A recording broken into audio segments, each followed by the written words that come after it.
Good morning. This is Christy Connor with Friday Coffee Meetup. We are excited to have you with us this morning. We have some great speakers. Friday Coffee Meetup is the largest active innovation entrepreneurial tech meetup in Los Angeles, California, with about 7,000 members. We are happy to have you here with us today. We are looking forward to seeing your faces again in person as soon as we are able to, and we hope that you stay safe and well until we are able to do that again. I would like to thank our Friday Coffee Meetup volunteers. Although you see my face right now, I am surrounded by a host of people who spend many, many hours to make this programming come together. I'm so grateful for all of them and their focus on community, even during these difficult times of being in a pandemic. While their work lives and their personal lives might be in chaos, they still focus on their community. So I'm so grateful for that. I also want to thank Echo Factory for sponsoring them. So I put a little information into the chat window today. You'll notice we have a new format. We wanted to make sure that we gave all of our members the opportunity to join us. So we've upgraded our Zoom package. We're doing the webinar now, and so that we have 500 spaces available. We thank you for your patience as we have been working through some of the challenges around the technical, but we're very happy to have you here with us. In the chat window, I have let you know that Q&A will be moderated in the Q&A panel. Do not type your questions in the chat window, type them into the Q&A panel, and then at the end, I will be going through the questions, trying to aggregate them, and we'll ask the Q&A at the end. In addition, try and keep your questions brief. They're more likely to get asked if it's not a paragraph, I will warn you. Also, we have opened up the chat. We know that some of you wanted to be able to say hi to the others. So the chat window is unmoderated. So be on your good behavior, everyone, since nobody's going to be moderating that for you. We are excited to have Trey and Ashleigh Lockerbie of Better Boots with us today. I'm actually really excited to have them because I have tried their product, and I gave it to one of my colleagues and left a note for him that said, you know, this is yummy and the name is funny. And so I was really excited to have, to see that they were on our lineup, our roster for today. And so I want to welcome Trey and Ashleigh Lockerbie. They are going to talk to us about how obstacles can set us up for success, talk about the resilience and persistence that being an entrepreneur takes, and how that can create success in us. They are actually a really interesting couple partnership. They were touring musicians for famous artists, including Rihanna, Lady Antebellum, Selena Gomez, all sorts of things. And then they decided they really wanted to feel connected to a community and a healthier lifestyle. And so they started brewing kombucha in support of one of their family members who had cancer, and now they produce 20,000 gallons a month out of their downtown LA brewery. So with that, I am going to pass it off to Trey and Ashleigh. I'm going to stop sharing. I'm going to give them the share here and say welcome. We are so happy to have you with us this morning.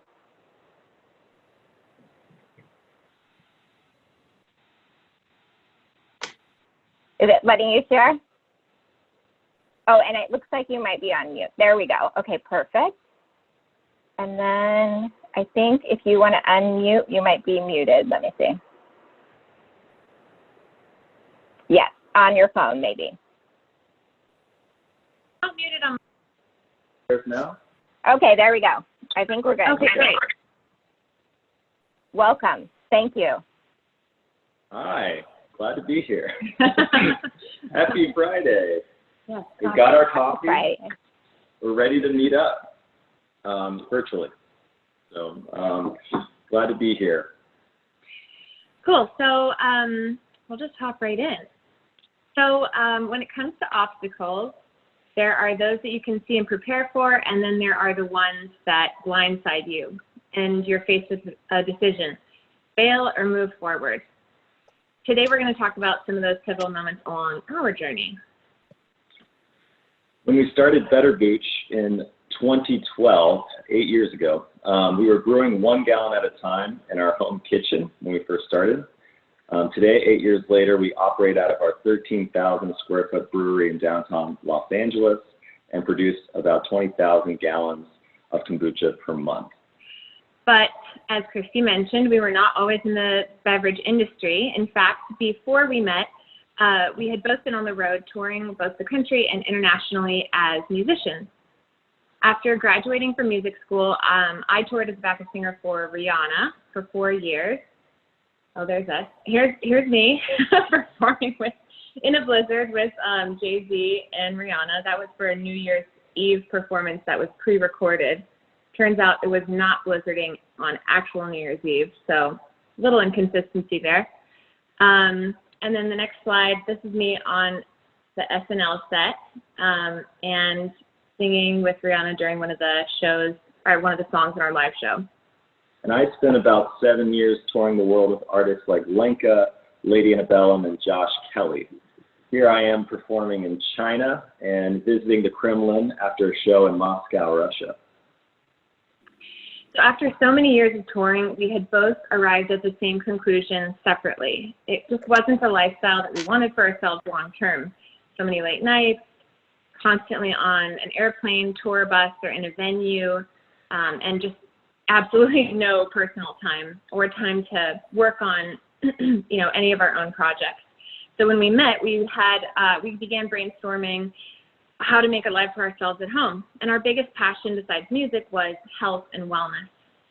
Trey introduced me to kombucha, and he had started brewing it at home during his sister's battle with breast cancer. Kombucha was well known in the cancer community because of its health properties. So when we started experimenting with different tea blends as a means of achieving great taste without all the added sugar from juices and powders. So when we discovered how much better it could actually be, we wanted as many people to try it as possible. So Better Booch was born. Here's a photo of our first prototype. We also made some business cards. Yeah, my title was owner. We were very proud. We even had a launch party with, of course, music. But, as it turns out, in order to sell your consumable product to the public, you have to make it in a certified commercial kitchen. So we found a shared kitchen that rented by the hour. It was an hour and a half away from our home. And we opted for the least expensive overnight hours, 11 p.m. to 3 a.m., and did all of our brewing and bottling there 4 to 5 nights a week. But we were, some nights we would be bottling right up until we'd have to pack up and head to an early morning farmer's market. But we were so excited to be building something new. I mean, look at how happy we are to be in this kitchen in the middle of the night. We quickly grew out of our timeshare commercial kitchen in about 6 months and started looking for our own space. At this point, we were making around 400 gallons of kombucha per month. The obvious problem in front of us was that we had very little money. But it was a big surprise to us that no one was jumping at the chance to fund a couple of musicians trying to start a beverage company from scratch. So instead, we invested our savings from our days on the road. We thought we had rented a 1,500 square foot certified commercial kitchen, but the landlord grossly misled us. When we tried to get it permitted in our business's name, we discovered that nothing had been done to code, and we needed to reconstruct the entire facility, plumbing, electrical equipment, and all. This ultimately wiped out all of our expected operating capital, aka our savings. So here I am, breaking ground in the middle of the night when our contractor didn't show up, which was a regular occurrence. Luckily, I had been reading a lot of Stoic philosophy at the time, and the words of Marcus Aurelius repeated in my thoughts over and over. The impediment to action advances action. What stands in the way becomes the way. This sentiment of the obstacle becoming the way, as the author Ryan Holiday has coined in his eponymous book, has become a theme that has underlined our entrepreneurial journey. So we crawled across the finish line and made it through permitting on that space but we were completely out of funds. We had 6 farmers markets a week that we were doing at that time, and we had fought to get places in these markets, and we had no product to sell. We scraped together enough money to place one more order of bottles and tea and supplies, and we commandeered family and friends to join us for a few bottling parties, which were essentially free labor in exchange for the promise of kombucha and good vibes. But we had to get more creative. At one of the farmers markets, we came across a fledgling cold brew coffee company called Secret Squirrel, who needed production space. We subleased half of our space to them to cover our rent and utilities. Little did we know, this was the beginning of a synergistic relationship that lasted over 4 years and a friendship that remains to this day. So this is us at a few events early on. And here's one such bottling party. That's actually Trey's sister, who was one of the main inspirations for starting the company. And you can see the buckets we originally started brewing in. Not a very sophisticated operation back then. So it's hard to tell from this photo, but this is what our production looked like as we shared our facility with the coffee company. It was a bit cramped. We learned from their mistakes, and they learned from ours. They raised outside capital early and went national in accounts like Whole Foods and Target. We continued to bootstrap without funding and grew our sales door by door through independent coffee shops and restaurants. We shared resources, connections, and ideas. We even shared some economies of scale as we sourced the same caps and bottles. Ultimately, we were able to grow our company over 4 years at almost half the cost because we helped subsidize each other's businesses. We never would have survived this long as a company without this relationship. Yeah, it's so true. Coming up against obstacles squeezes you and forces you to change the way you look at things and the way you get things done. Because of an insecure bias, we never would have chosen to partner with another beverage company so closely because we would have seen them as competition. But this particular obstacle forced a new paradigm of partnerships that change us forever for the better. Another great quote we love that embodies a Stoic sentiment by Benjamin Franklin. When you have a goal, obstacles are actually teaching you how to get what you want, carving you a path. Secret Squirrel grew with us through the whole 2-year lease at that 1,500 square foot facility, and together we looked for a bigger space. We found a 5,000 square foot facility in downtown Los Angeles that felt massive at the time, and both companies moved in together. We shared the cost of the build out and permitting fees, and were able to get it up and running quickly at, again, half the cost for us. This is our new production room and fermentation room at the time.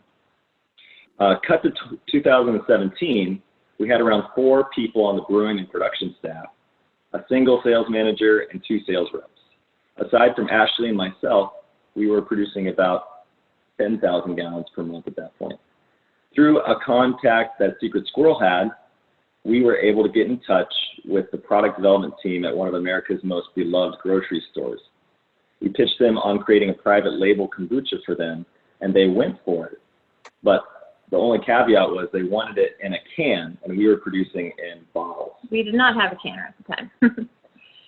And also keep in mind, no one was putting kombucha in a can in 2017. So we had our doubts, but we took a leap of faith. We found a way to finance a canning machine and larger tanks to accommodate their projected volumes.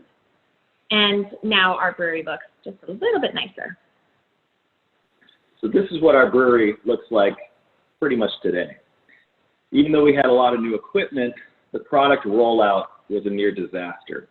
It was our first time launching a national product. Everyone on our team pulled several all-nighters and learned how to operate and control the new equipment as fast as humanly possible, while maintaining the same level of quality, and that was key. So after a few great initial orders with this company, sales of that product dropped off. They ended up doing about half of the anticipated volume, and because of this, they discontinued the product after only 8 months. This was obviously not something anyone had anticipated.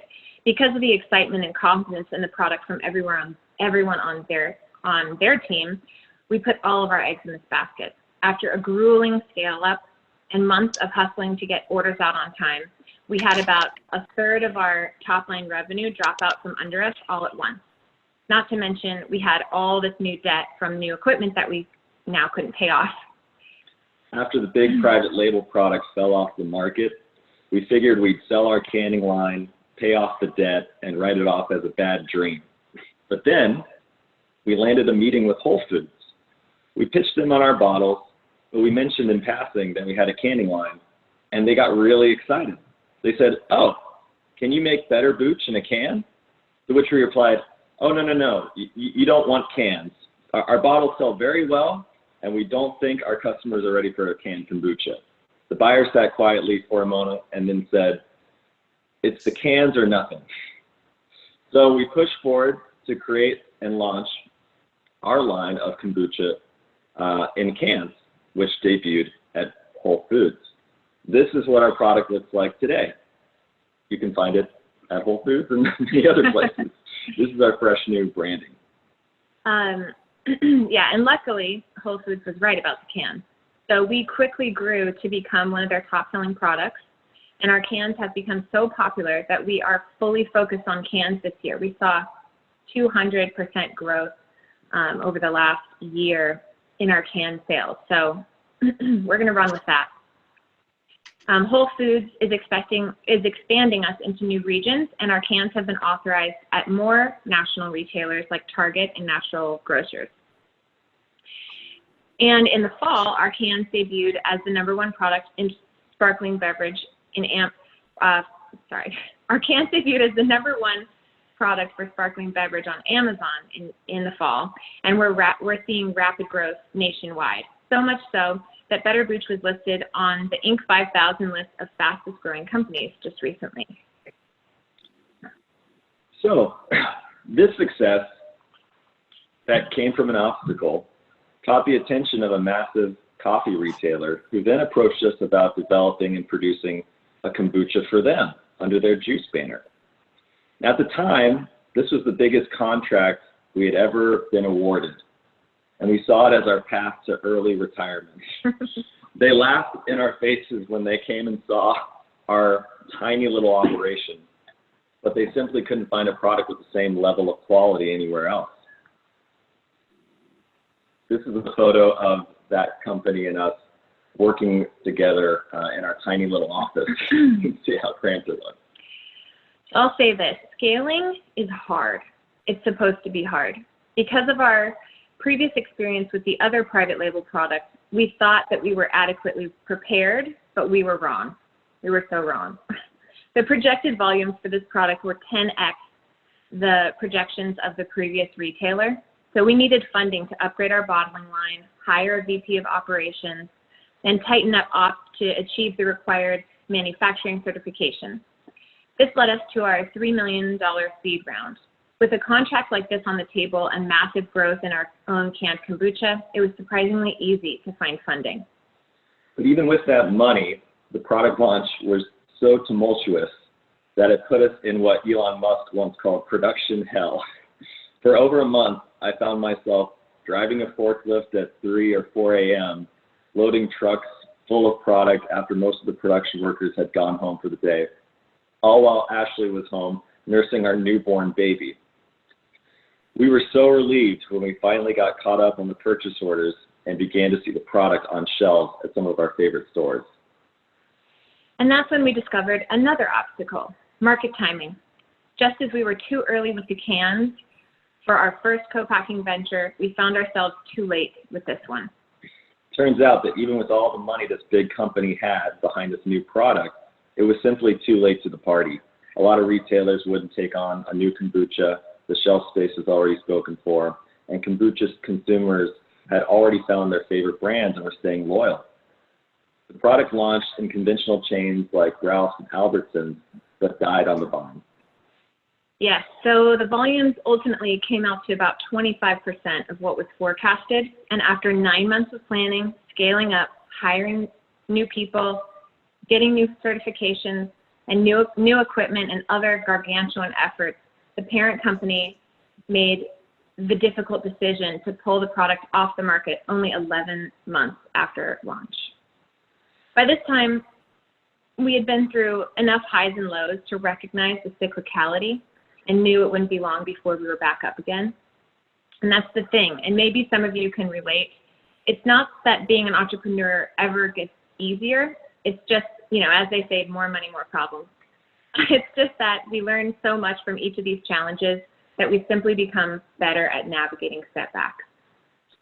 The silver lining of this scenario is that it made us a better company, upgraded on every level. Our operations team are now as fine-tuned as Navy SEALs. So much so that I'm happy to say that we've launched a third private label product recently, and it was a flawless launch.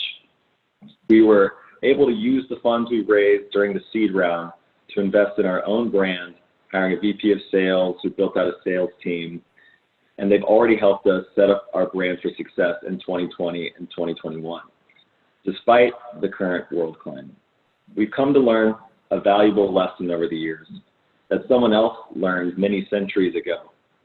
As the leader of Rome, and therefore the world at the time, Marcus Aurelius endured everything from constant war, betrayal, a terrible plague, a depleting treasury, and many more obstacles.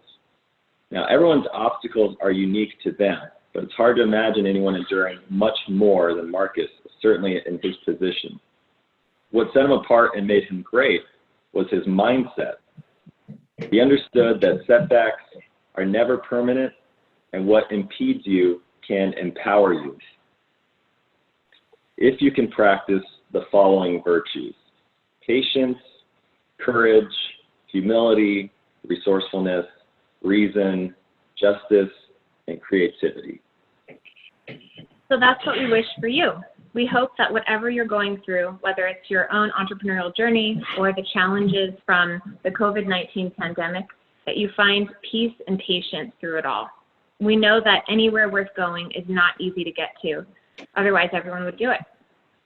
And one more quote for you to ponder by another Stoic, Seneca the Elder: "The greatest obstacle to living is expectation, which depends on tomorrow and wastes today." Thank you. Thank you very much. Fantastic. Thank you so much for that. I'm very inspired, and I'm excited to hear such a powerful story behind something that I really enjoyed and loved so much. So thank you for sharing that with us today. We do have a few questions from the audience here. And audience, just a reminder, if you have questions, go ahead and put that into the Q&A panel. That's where I'll be taking questions from. So the first question actually was around kind of your first story with the difficulties with the landlord and breaking new ground. Why didn't the landlord have to pay for that? What happened there? Yeah, so, well. When it comes to a commercial lease, and this is some gray area, of course, but with commercial leases, it's not like residential leases where your landlord will come fix your laundry machine or whatever. It's with commercial leases, it's like usually as is. Whatever you need for your business, you are responsible for. So the fact that, you know, it was us doing it or us taking him to court, and it just wasn't, you know, worth it in the long run. No. Got it. Why did you initially resist the can versus bottle for your brand when you started producing cans? So I am still very attached to the glass format, and that is the traditional format for kombucha.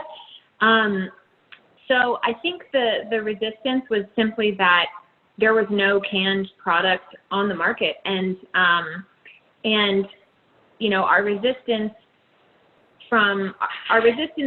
when Whole Foods asked for it was certainly based on the fact that the private label that we had launched prior to that cited the canned format as one of the reasons that it wasn't selling well. So we were just really afraid that if we launched in Whole Foods with our own brand with cans, that people wouldn't go for it. But turns out that they were right and we were wrong. It was just a timing issue. And I think at the same time, kind of around the same time, a lot of craft beer breweries who whose brands were associated with quality and consistency and kind of an elevated experience had started canning their product. And so people were starting to think of cans, you know, in a little bit more of an elevated light rather than something that is traditionally thought of as a little bit lower brow. Yeah, we actually have the most premium ingredients of any kombucha on the market, and cans weren't always, you know, correlated with premium products, right? So we wanted to make sure that that was getting represented. So that led to the rebranding and trying to, you know, show everybody that this was a premium product and cans were the best way to preserve it. Mm-hmm. Great. Why were the product launch projections so far off? Kind of who made the projections, and what do you think that they could have done better? Oh, man. Well, everyone wants to believe, it's human bias, right? Everyone wants to believe that you have to kind of, if you're an entrepreneur, you have to believe that whatever efforts you're putting forth are going to be successful. Otherwise, why do it? And those volumes were based on the volumes that other kombucha products were doing at the grocery store level. Yeah.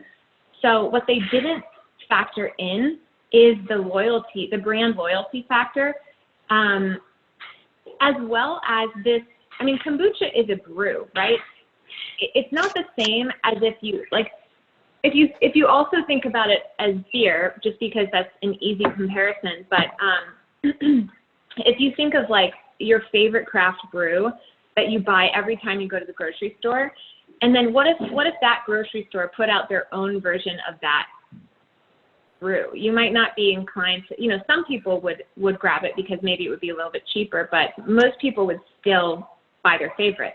And so that's what was happening at grocery store level. It's like these bigger companies that were putting out their own version of kombucha, they just didn't have the trust built in that other major brands had.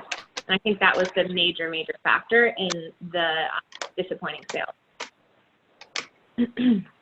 Okay. Roughly how much of your savings did you put in? Feel free not to answer or to provide a range. It's up to you. Yeah, it came out, we expected to put in something around $30,000. That was like our starting capital. And the facility ended up costing us like an additional $20,000 on top of that we had to, you know, use the remaining balance of our savings for. So we were, totally wiped out. Ouch. Very impressive. Yeah. Like the number of times you've been able to kind of come past your obstacles is super inspiring. Can we expect any new flavors in the coming months? They're loving the new rollout horchata. Yes. In fact, our favorite flavor is about to be released on Amazon in just a few weeks from now. It's called Hibiscus Healer, and it's a hibiscus with blueberry and cranberry. It's a great summer, easy drinker, and very refreshing. Delicious. Great cocktail mixer, too. Oh, nice. Any preferred alcohol that mixes with it? Mezcal, for sure. Yeah, I like mezcal, but really it's good with anything. Okay. How long did you spend trying to raise capital, and what was your experience? Well, we certainly tried raising capital before we successfully did so. I mean, probably over the course of 7 years, we were always out there looking, you know. But not super, but not super seriously. Yeah, we were, there's a great book out there called No Man's Land, and it really helps describe the scenario a lot of entrepreneurs get into, where they're too small to be big and too big to be small. Then you find yourself in this nebulous area where it's hard for people to invest, because either the money, they can't put in enough to move the needle for them, or it's too much that your friends and family can't afford. So it took us about 7 years to get to a point where we were, you know, had the best foundation to raise capital. But ultimately, we never would have changed the way we've done it, because that bootstrapping taught us how to be frugal, taught us how to be resourceful, you know. How to run a profitable business. It's really invaluable, that experience. Mm-hmm. But I think talk about like how long it took once we did try to raise money. Yeah. How long did it take from like making the sales, making the deck, for example, to closing the round? I mean, it typically takes around 3 to 6 months. Yeah, almost the whole amount of time that we were negotiating the contract with the other retailers. Exactly. Okay. Yeah. Was there a worry with quality of product when mass production came into play? Oh, yeah. I mean, it was quality of product is always the top priority. And, we had these businesses, we had their entire quality team in our facility the entire time, breathing down our necks, making sure everything is made to spec. And which, again, was just such an amazing experience because it really, it's how we cut our teeth in the quality department and really, progressed and became so advanced. Yeah, I mean, truly, quality has been the name of the game for us from the very, very beginning. And unlike what a lot of other companies, I think, do, I feel like as we've gotten bigger, we've actually gotten better because we've been able to invest in people who know a lot more than we do and better, more sophisticated equipment and testing. And so today our product is more consistent and better than ever. Great. Did you worry that the private labels would cannibalize your own brand? Yeah, that was certainly a concern, but the mentality when we go into co-packing, the idea is that there's some kind of potential monopoly play, so that, for example, in both scenarios, the retailer, could have, if they wanted to, ultimately just had their own brand on the shelf. There's some retailers that's a model for them, right? Where for certain products, it's only their brand on the shelf. And so we went, it was sort of if you can't beat them, join them sort of philosophy for the co-packing. Great. In the parts of your story where the product was pulled off the shelves, did you have a contract for the minimum, which helped you finance expansion in equipment, or was that not in place? Yeah, so both contracts ended amicably, which was nice, and we definitely found agreements that made sense for both parties. But, being such a small company and taking on such a big contract, you don't have a ton of leverage. So minimums, we did have minimums, but they weren't really enough to keep like a sufficient cash flow for us. So, it wasn't that adequate. Yeah, and even with the second scenario, we had negotiated, we spent almost a year, like 9 months, negotiating the contract with them. And the only scenario that no one had provided for was the product not being successful. And in fact,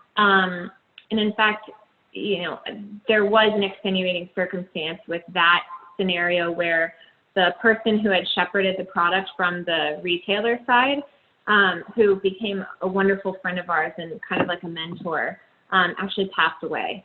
So that product, that was just something that obviously no one could control. And so because of that, the new person that they brought in cut the product. Yeah, that was a big part of it. Mm-hmm. Wow, I'm so sorry for your loss, and then to have the second scenario happen on top of that must have been really difficult. Sorry about that. You've had 2 opportunities with large customers that didn't work out. Kind of what's your takeaway? Would you do that again? Well, we'll certainly never launch a new product. We've resorted to the idea that if there's an existing product on shelf and we have capacity, we might consider something like that, because co-packing has been a great source of cash flow. It's a great way to take that money and reinvest it in our own brand and grow our brand the way we want to. But it's certainly a big risk to launch anything new, especially for somebody else. And what we've ultimately learned is that what didn't really work for those retailers is actually what's working for Better Booch, right? Because as Ashleigh mentioned earlier, the customers really want an authentic kombucha brand. Our customers are very smart and savvy when it comes to health and wellness, and they understand the quality it takes to produce a really good kombucha. And so, it's only made us bigger believers in our own brand, and we're solely focused on our own brand moving forward. Mm-hmm. How did your investors react when the large beverage company backed out? Good question. I think we were so panicked because we don't want to let our investors down. Of course, it's a big, weight to carry, and they were so understanding. We had this big town hall phone call like this, and we informed them of everything that was going on. And everyone was kind of like, well, we invested in you guys. We invested in Better Brewage. We love Better Brewage. Like, that was just sort of icing on the cake. And that's the message that they gave us. And they were like, you guys will figure it out. We're investing in the people, not the product. So it just like really reassured us that we found the right investors, who understood what they were getting to and believe in us. We also when we were negotiating the round, we were very conservative about with our valuation. We didn't want to factor too much on the co-packing business. It was mostly based on the potential that the Better Brewage brand had. We structured it. So it was very fair. Yeah. What are some of the pros and cons of having a business with your spouse/partner? Well, goodness. It's funny. Ashley and I, before we had this business together, we had a band together. We're just like, we're we like doing person. stuff together. Yeah. It's really, if we weren't doing this, it still would feel like we were, because we share each other's, we share ideas, and we love strategizing and solving puzzles together. And so it's not much different. It's hard to imagine, what it would look like if we weren't in business together.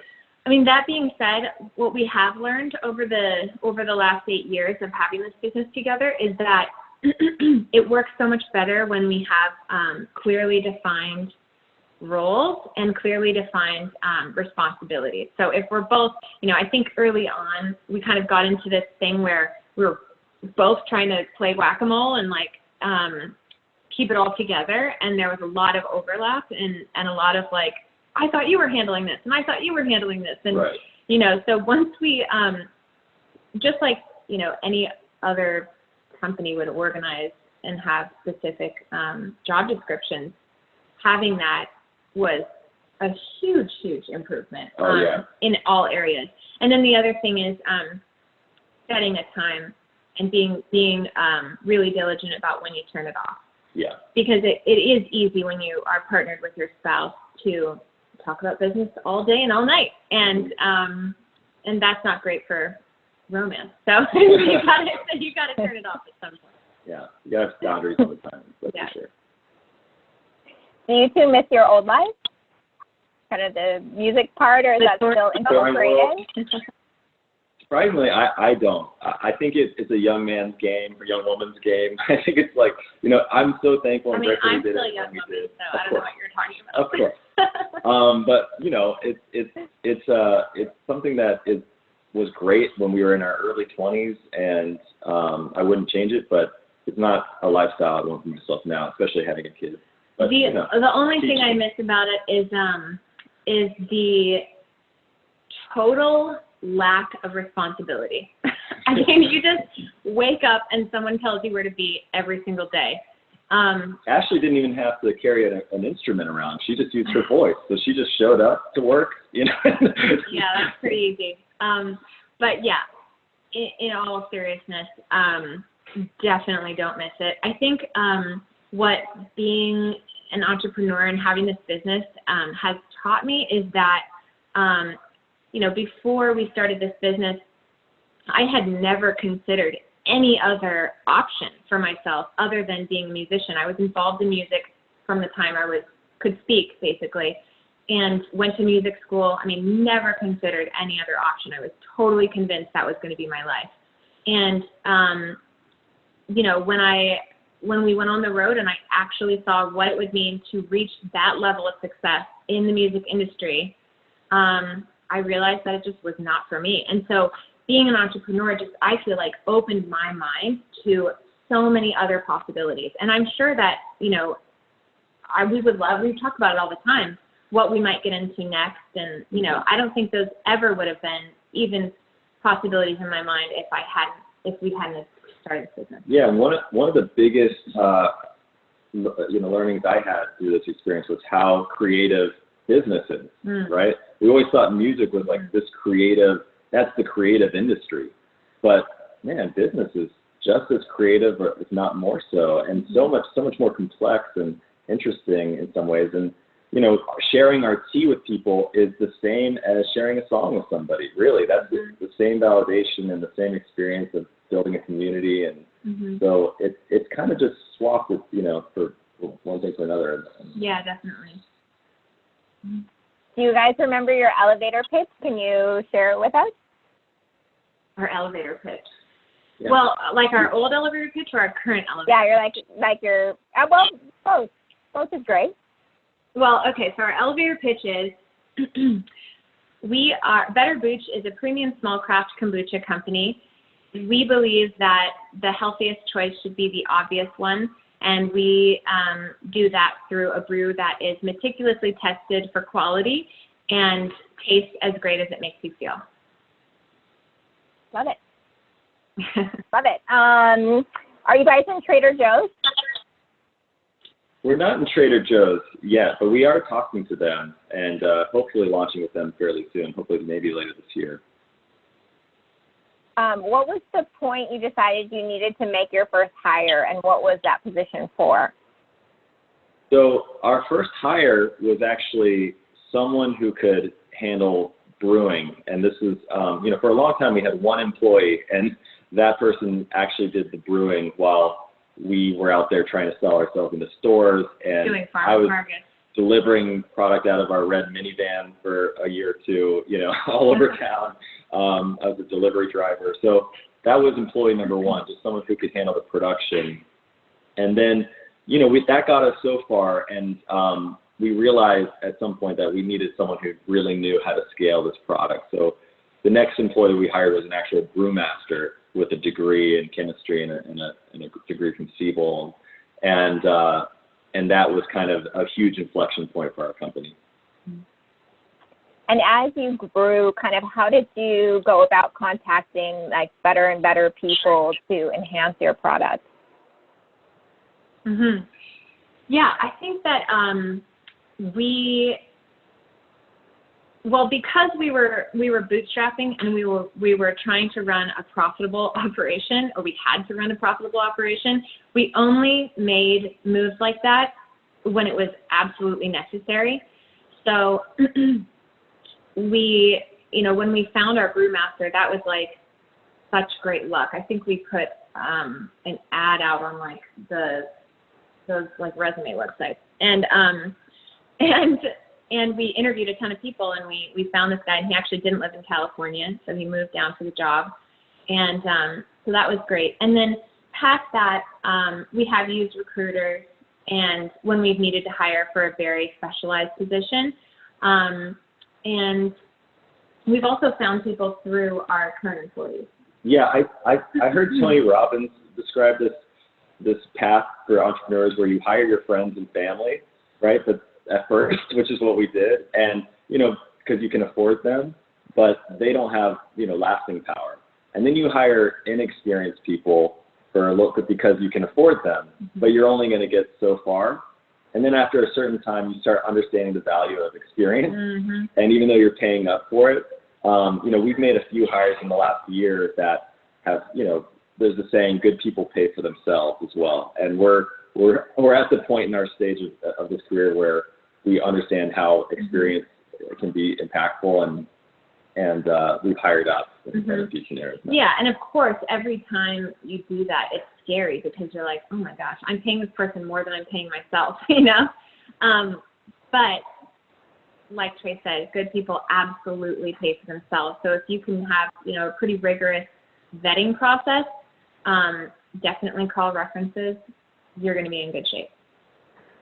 Great. Those are great tips. Do you guys work with a microbiologist or with chemistry for new flavors and better concepts? Yes, we do. So our quality manager is a microbiologist, and our master brewer is a chemist, and our head brewer is a chef. So between the three of them, we bring a lot of science to the equation. it's one of the ways we were able to develop an authentic kombucha that's also non-alcoholic. So we have a proprietary process for our brewing that's all, based on the organisms that are inside of it. And so, yeah, it's something we've invested a lot in over the last few years. Mm-hmm.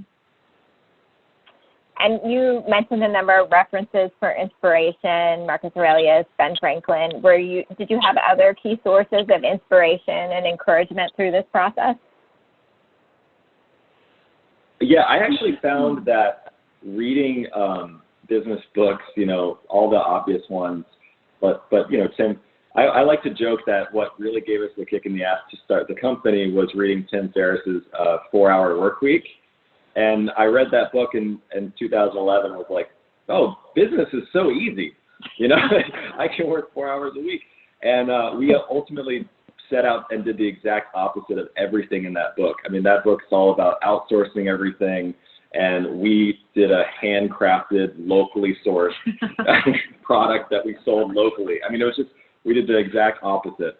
But I found that by reading those experiences in those books, you know that you're not alone, right? Mm-hmm. You start to relate and say, oh, okay, people have been here and done this before, and the emotional swings get, less and less over time. Yeah, I think that I found so much inspiration just from the community of entrepreneurs that I've met over the years, and that's why things like this are so important because, like Trey said, it can feel so isolating to be working on something and coming up against these obstacles and feeling like you're doing something wrong. But when you hear stories from other people who are like, no, it's just that hard, it kind of emboldens you and it's very inspiring. And also you find creative ways to partner with some of these people that maybe you wouldn't have thought of before if you'd never tried. I would also say that music is probably the most difficult career. I mean, it is all about persistence.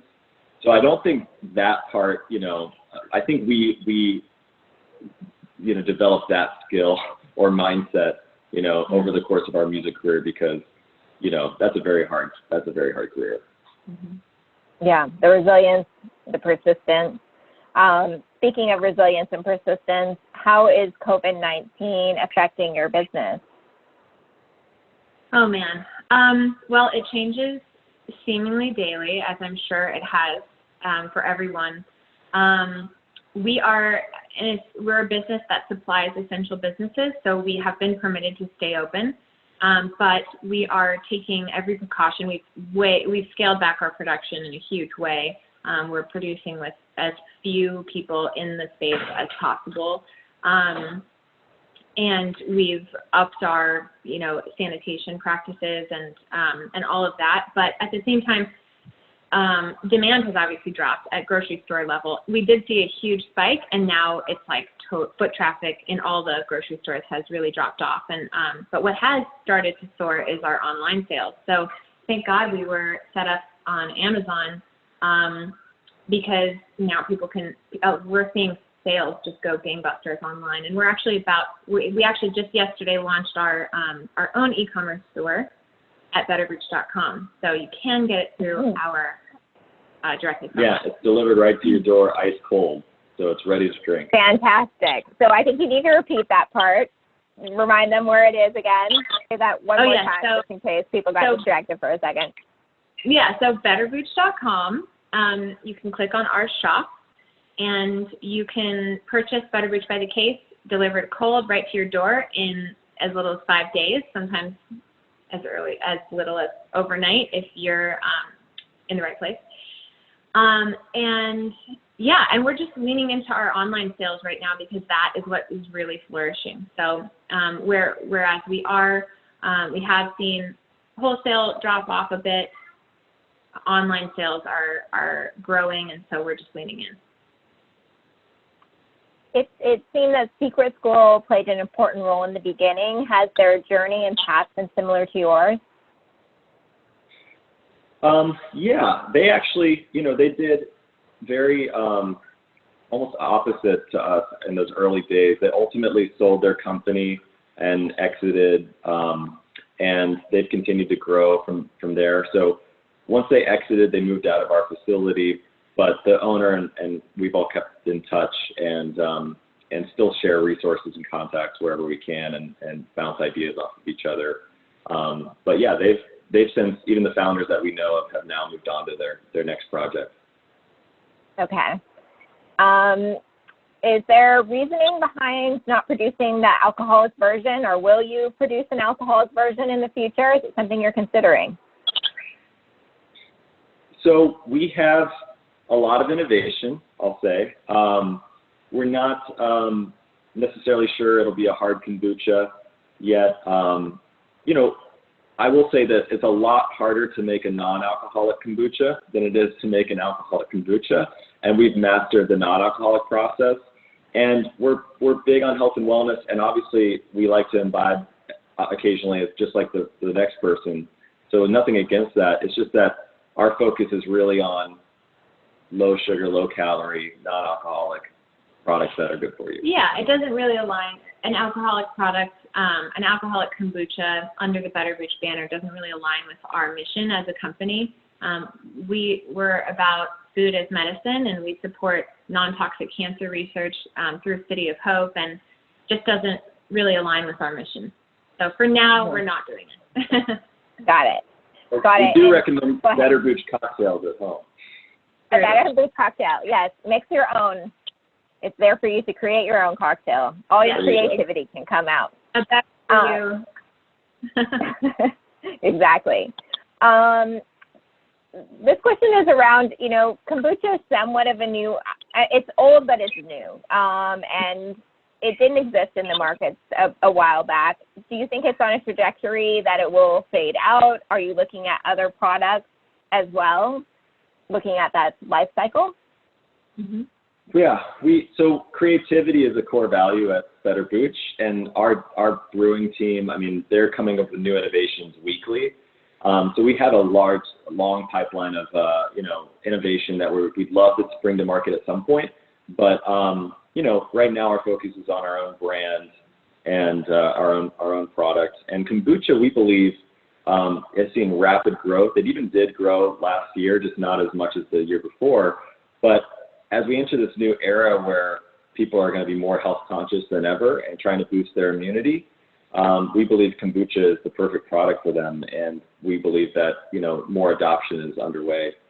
And truly, kombucha has seen, hockey stick growth in the natural channel, and we feel that what's next for kombucha is to capture a lot of new kombucha drinkers through the conventional channel as kombucha becomes a more widely known product, and certainly, as America and the U.S. as a whole kind of all move towards better for you, a little more conscious about what they're consuming products. So I think whereas the kombucha industry has seen previous growth in the natural channel, I think what's next is conventional. So that's where we're headed. And for you guys, what are your future plans? Is it a lifestyle company? Do you just want to get bigger and bigger? Do you want to get acquired, go public? So many options. Yeah, I'd say that, at this point, it's exceeded all of our expectations, right? We set out to sell at farmers markets, originally. So we've outgrown any expectations we'd set for ourselves. And so now we feel like we're playing with house money a little bit, and we just want to see how far we can take it. So our mission right now is to bring Better Booch to as many people across the country as we can. Great. Have these questions brought up anything else for you that you want to add or let us know about? No, I'm just grateful for the opportunity to share our experience and our journey, and hopefully it's encouraging and enlightening. Certainly the persistence is king. So. Yeah, these are all really great questions. Yeah, really great questions. Yeah. So have really enjoyed this conversation. Yeah, it's been a great conversation. Thank you, all of our attendees, for great questions. I think, Stephen, I put it in the answered column around where to get your Better Booch, and you can order it directly. And check them out. We are really grateful to have Trey and Ashleigh. I'm feeling very inspired. So I'm glad that my drink that was delicious and funny can now be an inspiration. So I'm very grateful for that as well. Next week, we are looking forward to one of my favorite speakers, actually, Valerie Alexander. She's on here with us today. I saw her ask a few questions. She is fantastic. She's going to talk about how to maximize happiness and engagement when leading remote teams. So be sure and join us next week for that. With that, I want to say thank you all for joining. Thank you again to Trey and Ashleigh. We wish you all the best in your ventures and adventures and with your family. So everybody stay safe and well, take good care, and have a great weekend. I love it. Cheers. Do it again. Thank you. Cheers. Cheers. Bye. Bye, everyone.